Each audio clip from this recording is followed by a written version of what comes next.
সন্ধ্যাবেলা গ্রামের পাকা রাস্তা দিয়ে হেঁটে যাচ্ছে সুজিত, সুমিত ও দীপক। তাদের তিনজনেরই গন্তব্যস্থল মোড়ের দোকানে রতনের চায়ের দোকান। তাদের তিনজনের মুখে হাসি বিরাজ করছে, কিন্তু চোখে কেমন একটা ক্লান্তির ছাপ। দিনের সমস্ত কাজ শেষ করে সন্ধ্যার আড্ডায় কিংবা একটুখানি চায়ের টানেই মোড়ের রতনের দোকানের দিকে পা বাড়িয়েছে তারা। সারাদিন তিনজন তিন দিকে থাকলেও সন্ধ্যাবেলার এই সময়টাতে তারা একসাথে রতনের দোকানে গিয়ে আড্ডা না দিলে তাদের সেই দিনটা যেন অসম্পূর্ণ থেকে যায়। নীরব রাস্তা দিয়ে নীরবেই হেঁটে যাচ্ছে সুজিত, সুমিত ও দীপক। আজকের আকাশটাও কেমন যেন গোমট বেঁধে আছে কালো অন্ধকারে। দেখে বোঝাই যাচ্ছে আকাশ ভেঙে অঝোর ধারায় বৃষ্টি নামবে যখন তখন। আকাশের এমন রূপ দেখে আরো দ্রুত গতিতে পা চালাতে লাগলো তারা তিনজন। সন্ধ্যাবেলা গ্রামের মোড়ের সেই চিরচেনা রতনের চায়ের দোকানে আজও জমেছে আড্ডা। দোকানের ভেতরে লাইটের হলুদ আলোয় দেখা যাচ্ছে ধোঁয়ায় মোড়া রতনকে। সে উনুনের আগুনে কেটলি বসিয়ে তাতে চা বানাচ্ছে টুংটাং শব্দে। চায়ের গন্ধে যেন ভরে গিয়েছে পুরো দোকানটা। দরজার সামনে কাঠের বেঞ্চে বসে আছে হরিপদ, তার হাতে চায়ের কাপ। কি রে রতন, আজ তোর দোকান এমন খালি খালি লাগছে কেন রে? আরো একটু সবুর করো কুকুরো, ওই বদমাইশ ছোকরাগুলো এলো বলে। আহ রতন, এভাবে বলছিস কেন? ছেলেগুলো একটু শয়তান আছে বটে, কিন্তু মানুষ ভালো। আরে জানি কুকুরো, একটু মজা করলুম আর কি। ওরা না এলে যে আমার দোকানখানায় খালি পড়ে থাকে। যা বলেছিস, ওরা যেন সন্ধেবেলায় আড্ডার প্রাণ। হরিপদ ও রতন কথা বলতে বলতেই দোকানের সামনে এসে হাজির হয় সুজিত, সুমিত ও দীপক। মৃদু হেসে রতনের দোকানের সামনের বেঞ্চে বসলো তারা তিনজন। কি গো দাদু, আমাদের স্মরণ করছিলে বুঝি? আরে যা যা, তোদেরকে স্মরণ করতে আমার বইয়েই গিয়েছে। আচ্ছা বেশ। ও রতন কাকা, 3 কাপ চা দাও দেখি। একটু বসো গো বাবারা, এক্ষুনি দিচ্ছি। ও দাদু, বলছিলাম যে তোমার সেই গল্প তো বেশ কয়েকদিন ধরেই বলছো না, আজ একটা গল্প হবে নাকি? শুনবি? তোরা যদি শুনতে চাস তবে একখানা বলতে পারি। হ্যাঁ গো দাদু, বড় একটা গল্প। ঠিক আছে, শোন তাহলে। গল্পটা পাঁচু নামে একজন ছেলেকে ঘিরে, বুঝলি? সেই ছেলেটা নৌকায় করে একটা জায়গায় যাচ্ছিল। হঠাৎ করেই মাঝ নদীতে সে ভূতের খপ্পরে পড়ে। আরে হচ্ছে না গো দাদু, আরো একটু ভালো করে বলো। ভূতের গল্প শুনে যদি গায়ে একটু কাটাই না দেয়, তাহলে সেটা কিসের ভূতের গল্প? ঠিক আছে, এবার আরো গভীরে গিয়ে বলছি গল্পখানা, মনোযোগ দিয়ে শোন তবে। এরপর হরিপদ সকলের উদ্দেশ্যে গল্প বলতে শুরু করে। হরিপদ গল্প বলা শুরু করলে ভীষণ মনোযোগ দিয়ে তা শুনছিল সুজিত, সুমিত ও দীপক।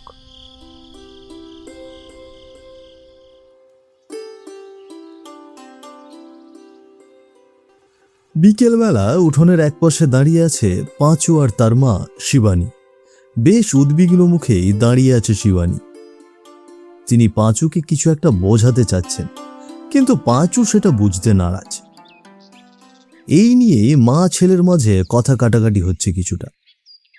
বলি, তুই কি আমার একটা কথাও শুনবি না পাঁচু? আমার হাড় মাস না জ্বালালে তোর একদমই শান্তি লাগে না, তাই না রে পাঁচু?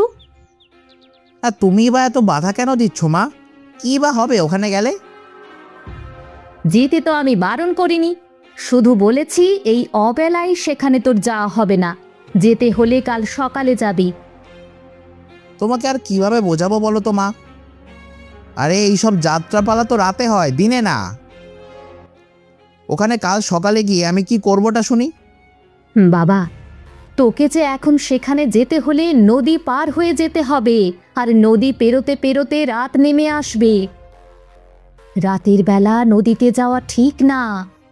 আরে আমার তো কোনো আবদারই তুমি রাখতে পারছো না, সব কিছুতেই খালি বাধা আর বাধা। পাঁচুকে মন খারাপ করে দাঁড়িয়ে থাকতে দেখে শিবানীর মনটা নরম হয়ে গেল। শিবানীর একবার মনে হচ্ছে যেতে দিই, আবার পরক্ষণেই মনে হচ্ছে না, এই সময়ে নদীতে যাওয়াটা ঠিক না। সেটা কিছুতেই পাঁচুকে বোঝাতে পারছে না সে। তুই কিছুতেই মানবি না। সেখানে যেতে দিলেই খুশি হবি তো? খুশি হব মানে? আরে ভীষণ খুশি হব মা। আমার বন্ধুরাও তো সেখানে যাবে, ওরা তো প্রতি বছরই যায়। ও মা আমি যাই না মা। ঠিক আছে, যা। তবে একটা শর্ত আছে। আবার শর্ত? আচ্ছা বলো, তোমার কি শর্ত মানতে হবে? নদীর ঘাটে গিয়ে যদি দেখিস ঘাটে কেউ নেই, তোকে একা একা নৌকায় করে যেতে হচ্ছে, তখন কিন্তু বাড়িতে ফিরে আসতে হবে। এটা মানতে পারলেই কেবল যেতে পারবি। ঠিক আছে মা, আমি রাজি। আচ্ছা, যা।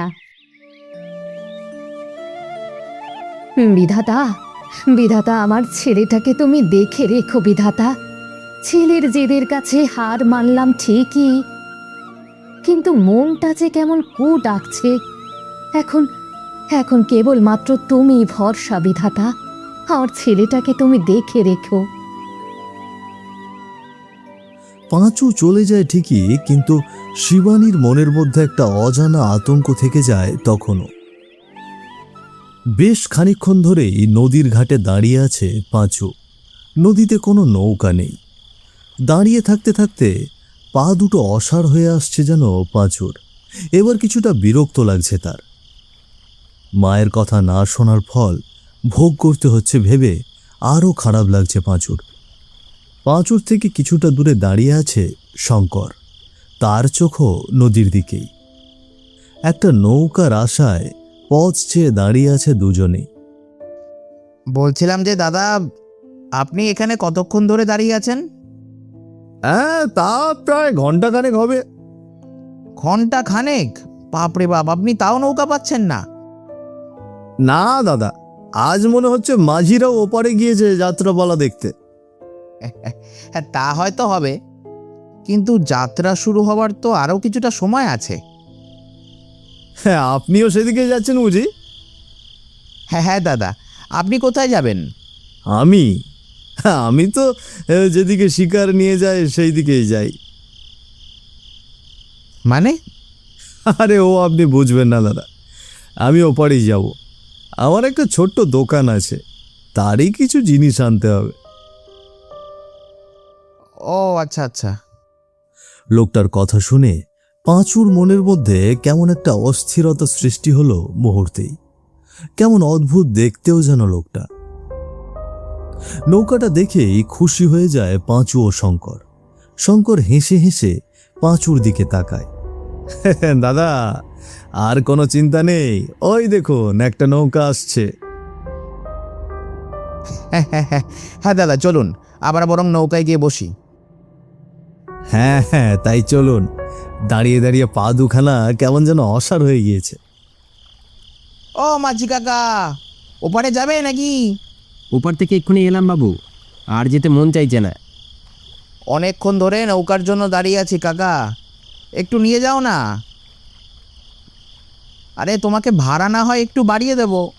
হ্যাঁ কাকা, চলুন। আমরা দুজন অনেকক্ষণ যাবৎ দাঁড়িয়ে আছি, একটু উপকার করুন। ঠিক আছে বাবু, চলুন, তবে ভাড়াটা কিন্তু বাড়িয়ে দিতে হবে। হ্যাঁ হ্যাঁ, সে দেব। মাঝি ওপরে যাওয়ার জন্য রাজি হতেই আনন্দে আত্মহারা হয়ে গেল পাঁচু। এতদিন বন্ধুদের কাছে শুধু যাত্রার গল্প শুনেছে সে। আজকের পর থেকে সে নিজেও বলতে পারবে। এটা ভেবেই যেন খুশির সীমা নেই তার। রাত গভীর, নিস্তব্ধতা বিরাজ করছে চারিদিকে। সেই সাথে নদীও যেন ঘুমিয়ে পড়েছে নিঃশব্দে। নৌকার ছোঁয়ের মাথায় ঝুলছে একটা পুরনো লণ্ঠন। তার হলুদ আলোয় অস্পষ্টভাবে দেখা যাচ্ছে পাঁচুর হাসি হাসি মুখ। ছোঁয়ের ভেতর বসে পাঁচু আর শঙ্কর। তাদের দুজনের মনের ভেতরেই এখন বিরাজ করছে দুই রকমের চিন্তা। বাবু, আপনার ওপারে কোথায় যাবেন? আমি ওই যাত্রাপালা দেখতে যাব কাকা। এতক্ষণে তো যাত্রার অর্ধেক হয়ে গিয়েছে বাবু, এরপরে গিয়ে আর কি দেখবেন? মাঝির কথা শুনেই মনটা খারাপ হয়ে যায় পাঁচুর। তবে কি তার ভাগ্যে যাত্রা দেখার সুযোগই নেই? আপনি কোনো চিন্তা করবেন না বাবু, আমি তাড়াতাড়ি যাওয়ার চেষ্টা করব। আপনাকে অনেক ধন্যবাদ কাকা। আসলে অনেক কষ্টে মাকে রাজি করিয়েছি, না হলে তো মা এই যাত্রাপালায় আসতেই দিচ্ছিল না। যদি দেখতে না পারতাম তাহলে মনটা ভীষণ খারাপ হয়ে যেত। ঠিক আছে বাবু, আমি আরও জোরে নৌকা চালাচ্ছি। মাঝির কথা শুনে রেগে যায় শঙ্কর। সে ভয়ঙ্কর কণ্ঠে কথা বলে ওঠে। তার কথা শুনেই ভয় সিটিয়ে যায় পাঁচু। ওপারে যাওয়ার এত তাড়া কিসের তোর? আজ তো তোর ওপারে যাওয়া হবে না। কে কে তুমি? তোমার তোমার কণ্ঠটা এমন ভয়ঙ্কর হলো কি করে? পাঁচুর কথা শুনেই হা হা করে হেসে উঠল শঙ্কর। সেই হাসির শব্দ যেন চারপাশটা কাঁপিয়ে তুলল নিমেষে।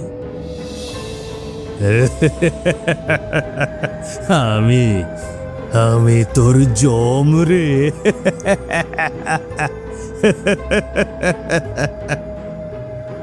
হঠাৎ করেই পাঁচু লক্ষ্য করল কণ্ঠের সাথে সাথেই হাত পায়েও কেমন লোম ভরে গিয়েছে শঙ্করের।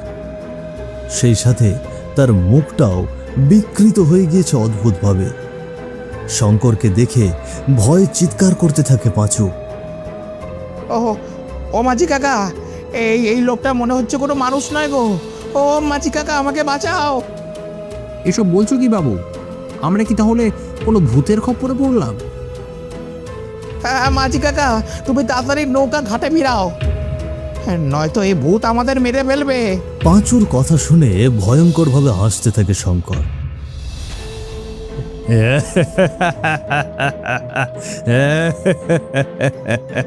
তুই যেখানেই যা, আজ তোর কোনো নিস্তার নেই রে পাঁচু। সেই কবে থেকে তোকে ধরবো বলে পিছু পিছু ঘুরছি, এই আজ তোকে বাগে পেলাম। কিন্তু কেন? তুমি কেন আমাদের মারতে চাও? আমরা কি করেছি? তোর শরীরের গন্ধটা আমার ভীষণ ভালো লেগেছে রে। তোর শরীরের টকবক করে ফুটতে থাকা রক্তগুলো আমি ঢক ঢক করে পান করতে চাই।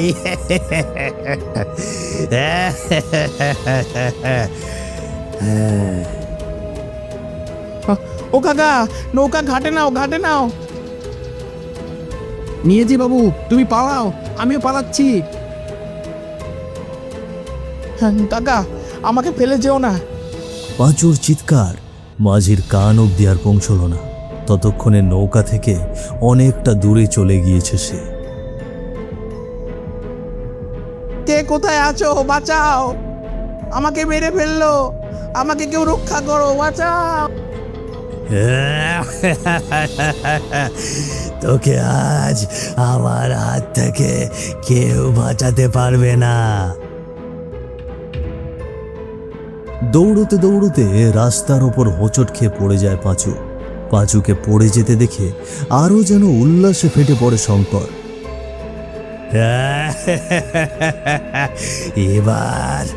এবার তোকে কে বাঁচাবে রে?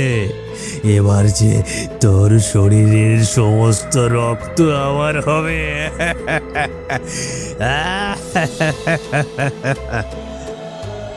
আমাকে মেরো না, আমাকে দয়া করে মেরো না, আমাকে ছেড়ে দাও, ছেড়ে দাও। আমি একটা অশরীরী আত্মা, আমার কাছে চাইছিস ক্ষমা? বোকা ছেলে।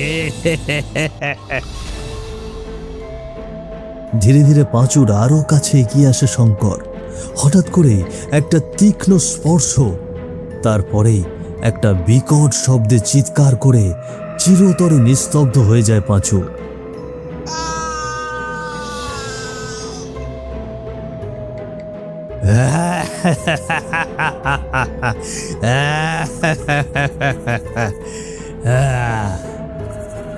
ধীরে ধীরে পাঁচুর চিৎকার মিশে যায় বাতাসের সাথে।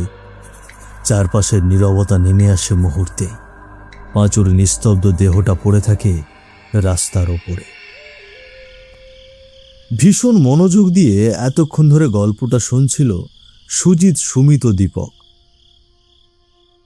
গল্পের শেষ কাহিনীটা শুনে ভীষণ মন খারাপ হয়ে যায় তাদের। আহারে, কত আনন্দ নিয়ে ছেলেটা বেরিয়েছিল যাত্রা দেখবে বলে, আর তার শেষ পরিণতিটা শেষে কিনা এই হলো। হ্যাঁ, আসলেই গল্পটা শুনেই আমার বুকের ভেতরটা কেমন যেন হাহা করে উঠল। আমি শুধু সেই মাঝিটার কথা ভাবছি। এইভাবে একটা ছেলেকে বিপদে রেখে সে পালিয়ে গেল কি করে? দীপকের কথার সাথে একমত পোষণ করল সকলেই। ঠিকই তো, এমন কাজ কি কেউ করে? ওই লোকটা একটু সাহস দেখালেই ছেলেটা হয়তো বেঁচে যেত। হ্যাঁ হ্যাঁ, একদম ঠিক বলেছিস। মাঝিটা ভীষণ স্বার্থপর ছিল। সকলের কথা শুনে মন খারাপ হয়ে যায় হরিপদর। তার দু চোখ বেয়ে দুফোঁটা জল গড়িয়ে পড়ে নীরবে। না রে, তোরা মাঝিকে ভুল বুঝিস না। সেই রাতে ওই মাঝিকেও মেরে ফেলেছিল শঙ্কর। হরিপদর মুখে মাঝির কথাটা শুনে মন খারাপ হয়ে যায় সুজিত, সুমিত ও দীপকের। মানে, কিন্তু কিভাবে? আর তোমাকে কে বললো এটা? আমাকে আবার কে বলবে? আমি জানি সবটা। দাদু, তোমার পুরো গল্পটাই বিশ্বাস হয়েছিল বটে, কিন্তু তুমি শেষে এসে এটা কি করলে? আমি আজগুবি কোনো কথা বলি না সুমিত। আমি সত্যিকারের গল্প বলেছি। তাহলে ওই মাঝি কিভাবে মরে গেল সেটা বলছো না কেন? কারণ আমি ছিলাম সেই মাঝি। হঠাৎ করেই হরিপদর কণ্ঠস্বর ও চেহারা বদলে যেতে দেখে অবাক হয়ে যায় সুজিত, সুমিত ও দীপক। ও দাদু, তুমি হঠাৎ করে এমন বদলে গেলে কেন? আমি তোদের দাদু নয় রে, আমি হলাম সেই মাঝির আত্মা যে এতক্ষণ ধরে তোদেরকে তোদের দাদু রূপে গল্প শুনিয়েছে। মানে, কিন্তু এটা কিভাবে সম্ভব? সম্ভব, সবই সম্ভব। আমার কথা বিশ্বাস কর, নয়তো আমি রেগে গেলে কিন্তু তোরা মরবি। দাদু, তুমি না এমন মজা দেখানোর কি আছে বলো? দীপকের কথা শুনে ভয়ঙ্করভাবে রেগে যায় হরিপদ। আমার কথা বিশ্বাস করছিস না তো? দাঁড়া, এখনই তোকে বিশ্বাস করাচ্ছি। এই বলে হরিপদ দীপকের কাছে এগিয়ে যেতেই দীপক, সুজিত ও সুমিত রাস্তা দিয়ে দৌড়তে শুরু করে। দীপক, এইটা তো দাদুরূপী ভূত রে, বাঁচতে চাইলে এক্ষুনি পালা। দৌড়তে দৌড়তে পাকা রাস্তার ওপর এসে দাঁড়ায় সুজিত, সুমিত ও দীপক। তাদের চোখে মুখে এখনো ভয়ের ছাপ স্পষ্ট। ভাই, আজ কি বাঁচা বেঁচে গেলাম। আর জীবনেও আমি কারো কাছে এমন গল্প শুনতে চাইব না। আমিও আজ স্বয়ং মৃত্যুর হাত থেকে যেন বেঁচে ফিরলাম। কিন্তু আমি একটা জিনিস কিছুতেই বুঝতে পারছি না, ওই মাঝির আত্মা দাদুর শরীরে ঢুকলো কি করে? আমিও বুঝতে পারছি না, আর বোঝার দরকারও নাই ভাই। যে যেভাবে পারে ঢুকেছে। আমাদের এসব নিয়ে আর কথা না বলে ভালো। চল বাড়ি যাই। হ্যাঁ, তাই চল, এখানে আর না থাকাটাই ভালো। পাকা রাস্তা দিয়ে বাড়ি ফেরার পথে হেঁটে যাচ্ছে সুজিত, সুমিত ও দীপক। এখনো যেন হরিপদর আতঙ্ক বিরাজ করছে তাদের ভেতরে। হয়তো আরও কিছুদিন কিংবা আরও কিছু বছর এই আতঙ্ক নিয়েই থাকতে হবে। কতদিন এমন আতঙ্ক তাদের ভেতরে বিরাজ করবে সেটা তারা জানে না কেউই।